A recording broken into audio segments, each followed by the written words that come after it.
From a twinkle in my daddy's eye to an itch in his scrotum, to swimming like a fish in the ocean, trying to get to the ovum. Now 9 months and 30-something years later, here I am, picture me rolling. Hey, I'm still running these mean streets, believe me. And I'm still stuck in a rut with all the tugs and the tea leaves. I'm still asking forgiveness for sins in my past committed that I know the Holy Father witness. Cause I'm tortured daily by thoughts that maybe the Lord forsake me for taking the life of my 2 aborted babies when here I am, still living and breathing, still sinning and stealing, and still trying to figure the reason of why I'm still here. And Ray's passed away. He's gone, but not forgotten. He's still living in my heart today. It's hard to take. But even on my darkest days, I'm still alive and kicking, so I really can't complain, because here I am. Thank you. And I started with that just to let you know, like, I mean, we all here. Here you are. Everyone's got their own personal journey. We all got to have ups, downs. You know, we go through a bunch of turbulent stuff, just trying to exist, man, on a day-to-day basis. So I grew up as an Irish Catholic. I know that was the first thing you thought when you looked at me. And I owe, really and truly, I owe my life to my mum.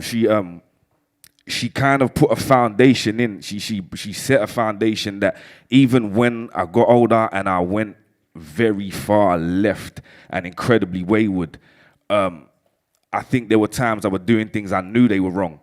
And I think it was my mum that had given me that foundation, that kind of moral guidance that stuck with me and kind of saw me out the other side and saw me go in a different direction.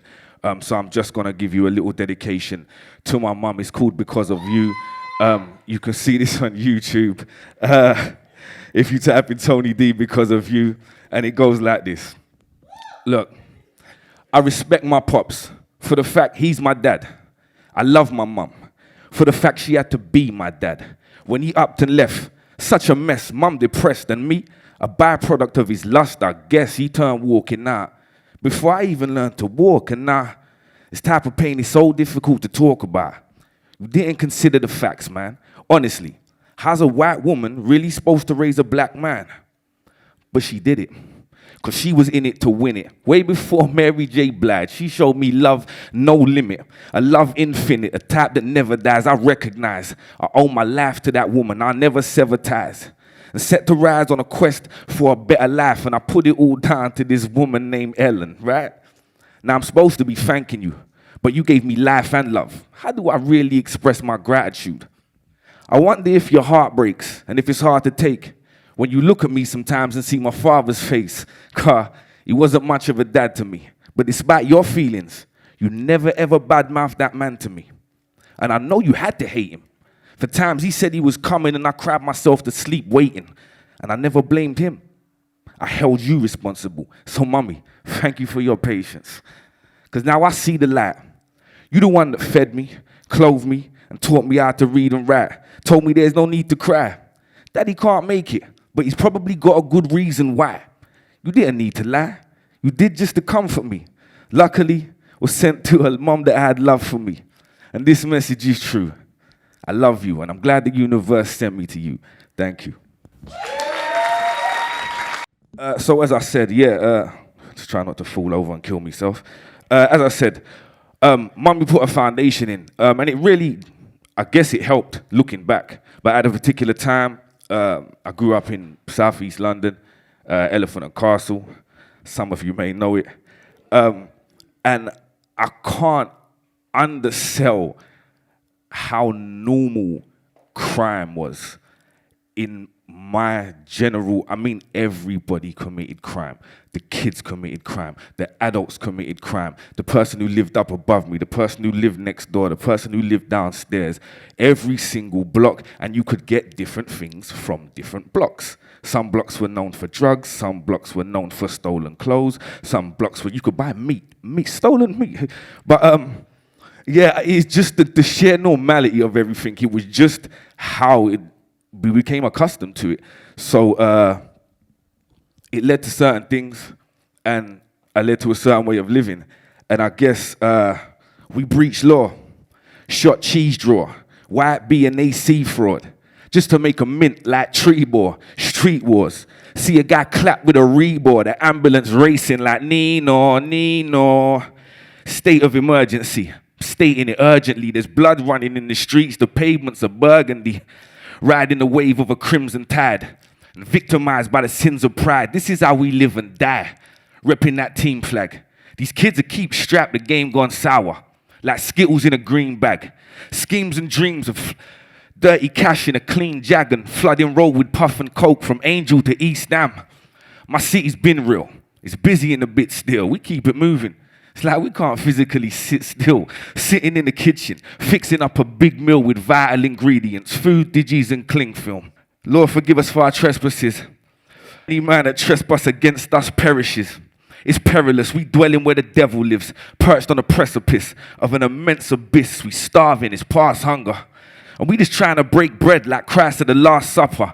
Palms touch, I pray for forgiveness from the saints and the sinners. It's a dangerous business. Thank you.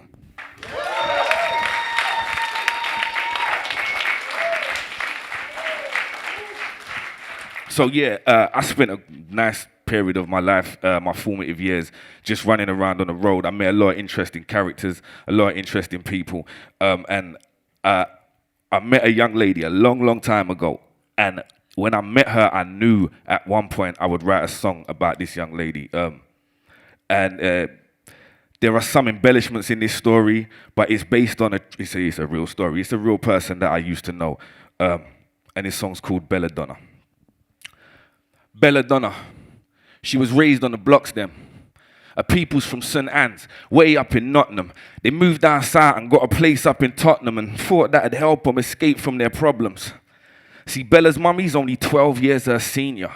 She calls Granny Mummy. She calls Mummy Tina. And Tina got a love for that fast life. Succumbed to the roads. She succumbed to that glass pipe. They came to London as a last try to get clean. You mean, you can run, but you can't hide. Back to a cycle of drugs and prostitution. Bella wishing Tina would just stop abusing. So she blames this mess and all these strange events on the shady men that sell drugs and pay for sex. And though there's no way to make amends, she made a solemn vow that she'd take revenge. Belladonna first struck at 15, am I right? Her first victim was easy as pie. He was not quite a boyfriend, but she was kind of seeing a guy and found out that he sold a little weed on the side. So she recruited a couple man from the flats that were well known for brandishing mash. Plan that they hatched. A HB got yam from his stash with a gun and about a bag of sand in cash. That money went in a freeway split. So easy. They like, we got to replay this. And believe they did. Different times, different places, all over the smoke. Different guys, different faces. Until she's gained a near mythical status. Is she real? Or is she just a whisper on pavements? A phantom, a ghost, just thin air? Well, ask the guys that's left tied up, flat, broken, shit scared. Belladonna watched that money stack. A half Italian, half Trinidadian honey trap. Golden brown skin, long hair, legs that went on forever, and green eyes you could drown in. Bella turned a fella's head in a heartbeat. A devil in Stella McCartney. Moved with a sharp team, very thorough. And robbing shotters was their bread and butter. From Eltham to Edinburgh. High-class hood rap, giving up the good cat, till they find out where the money and the goods at. You half naked when they crash the party. Two shotties looking like twins on a Maserati.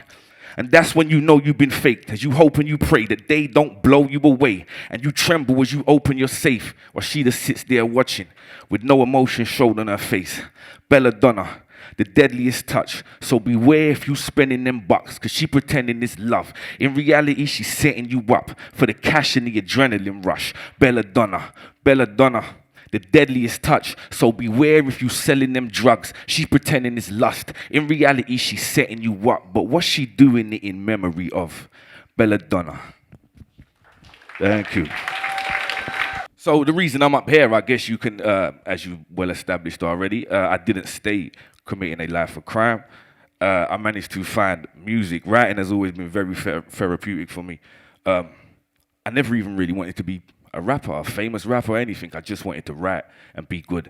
So if anyone heard me, they say, yeah, that Tony, you can rap a little bit. And that was like literally as far as my aspirations went. And And then I hooked up with Reveal, Doc Brown, and Therapist. We formed a group called Poisonous Poets. We got signed to Sony. We put an album out. We got dropped from the label. You know the normal story. And I kind of flirted with music over the years. So this verse just kind of reflects that. Mommy said there'd be girls like her, but there ain't another in the world like her. And I'm under the spell with this Jezebel. I love how she expresses herself. I hate how she sells herself. She's seen around with any guys. The truth never lies. I honestly admire their enterprise. But she should know better. And I'm secretly in love with her. And that's the reason that I won't tell her. See, we the ships in the night passing. But the convo makes me want to take advantage. It's like I want to lose control because the melody she whispers in my ear seems to soothe my soul. I know she don't love me, but she's so good at this game that I'm stuck when she touch me. But with no plans to marry me, music's my link. I ain't trying to play happy families. Thank you. And one of the reasons that it's really a link, and I don't do this all day, every day, is because, like I said at the beginning, I like boasting about myself. I really like rapping about how good I am at rapping. You would be amazed how much mileage I can get out of that. So this is a piece, it's called Webham. You can check this out. It's on Don't Flop. I'm not sure if I've done it a cappella before, but yeah, you can go on YouTube and watch me spit this. And it's just me boasting again. So hopefully you think the boasting is justified, to be honest. But it goes like this. Back with a bag of banter, yet another classic stanza. I scribble verses, write hooks like Abu Hamza. Madman, I manhandle grammar, the MC/lazy bastard /battle rapper.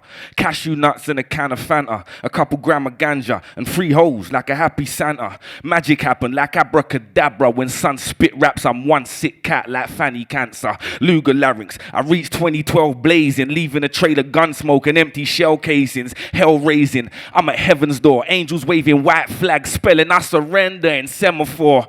Beyond cocky, not even God stopped me. Spitting something wicked in the air like John Coffey. My flow darker than strong coffee. What more do you want from me? Alchemy rap, transform haters to knob jockeys. Recognize, they switch like Geminis. I spit live, televised, and words just roll out like kids on pedal bikes. Duracell energized, Red Bull forever fly. A man amongst men am I. I'm just a carbon-based half-cast basket case. Masters made up of mum's emotions on my father's face. Bars for days, man, I scribble till the Parker breaks. I'm bossy, I showboat at a masquerade. I body rappers, make them pass away. Pass the praise over caskets made for where the carcass of the artist lay. I duppy guys, how the fuck could anyone survive? Words are weapons and my native tongue's guns and knives. What you wanna do? You aren't me, fuck your life. You aren't T like your uncle's wife. I'm one of a fucking kind, supreme lyricist. I do me, it's limitless and unique as fingerprints. The one and only Uncle Tony. I move with the force of an unholy Obi-Wan Kenobi. That half-caste nigga, my bars are major. I'm high Skywalker, my past Darth Vader. I am the future, I'm half past later. It's Tony in a skin teeth, Ross Clark danger. Dope as a pound of puff, dope as a powder buzz. Pen in hand, I black out like a power cut. Peace. Thank you. Essentially, my whole thing, my entire life, man, is about being free of judgment. I can't, someone told me when you point the finger, there's 3 pointing back at you. So I can't look at anybody and judge them based off just the arbitrary kind of feeling that, okay, you're doing something wrong that I disagree with. There's many different reasons we find ourselves in certain situations. So this one's called Long Story, and it goes like, the first glance should start your heartstrings tugging. Instead, you walk past and depart, passing judgment. But she's used to the looks and the stares. She's aware of how she looks on the stairs, like the addict that she is. Little beggar girl, disheveled as hell. She's only 16, resembling 12. You know her well. She lives her life on the road, and for the price of a stone, she'll sell you a little slice of her soul. Well, you think this is the life that she chose? Nah, don't get it twisted. Listen, this is the only life that she knows. Long story. She suffered at the hands of mummy's punters, pedos, perverts, nonces, and monsters. Her innocence was stolen early out, because mummy's teaching her things that she didn't need to learn about. Like our sex ain't a hobby, and she can get paid for the lay, because fair exchange ain't robbery. How to be a slave to the bobby. How to cook it up, load the works and hit the vein with it properly. Now this ain't the sort of start in life that guarantees you a chance in life and a place in the afterlife. Out in the rain, no umbrella, no sunny days, just used and abused like the drugs she craved. Barely lived, barely living, and tired of her existence. But who cares? And who's got the time to listen to long stories? Car, you saw his picture in the paper, and then you read the article about his criminal caper. He bopped with a knife, and whilst robbing a guy, he relieved him of his wallet, his watch, and his life. And as you stare at the picture with scorn and hate, let me remind you, killers ain't born, they're made. So what took over him? Made him par with the devil, a rebel that surrendered his soul to sin. Fatherless bastard, his mummy couldn't cope with him. Sent to live with granny, she's too old for controlling him. It's unwanted and unloved, until he bucked up with a crew of like-minded young thugs. Now they just kids, in proper need of guidance, but we skid. So then came the robberies, the violence, the journey into Satan's haven, where your life is the price of his reputation. And that darkness embraced him at every turn, though. And he burns with a hatred, it's a raging inferno. And you might find it a scary thought, but nobody cared for his life, so why would he really care for yours? And you think the lad's a monster, because he'll wear that prison number like it's a badge of honor. His whole life treated less than human, but who cares? And who wants to hear them excuses and long stories? Thank you.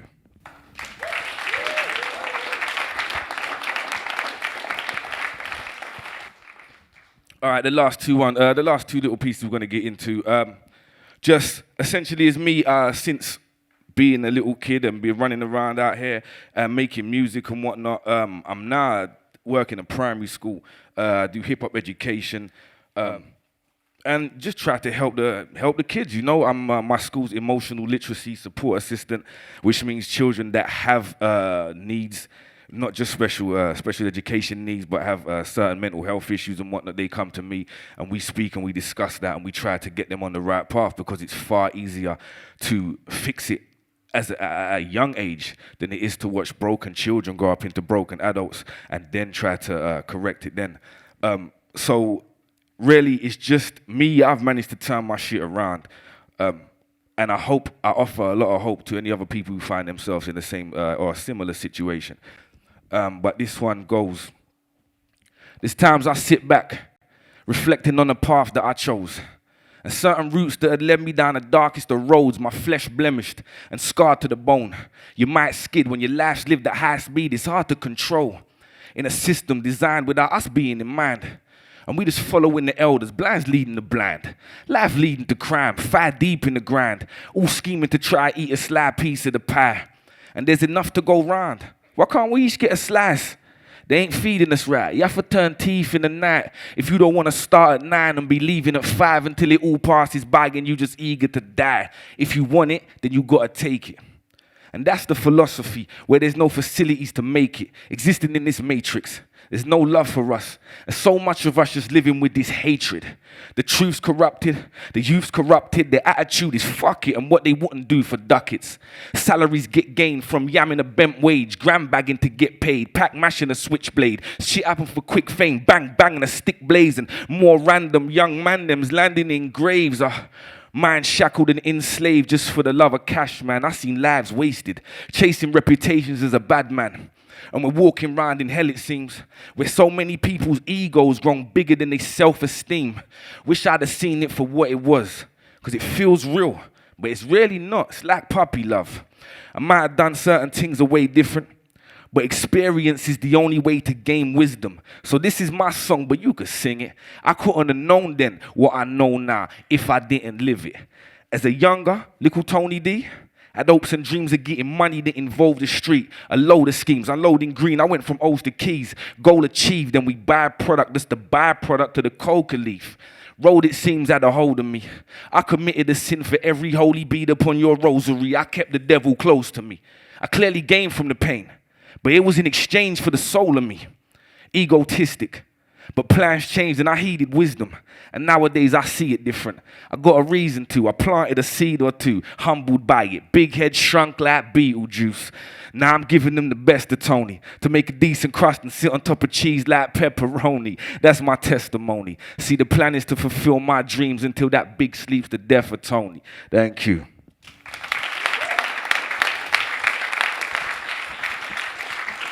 This is probably the song that means the most to me.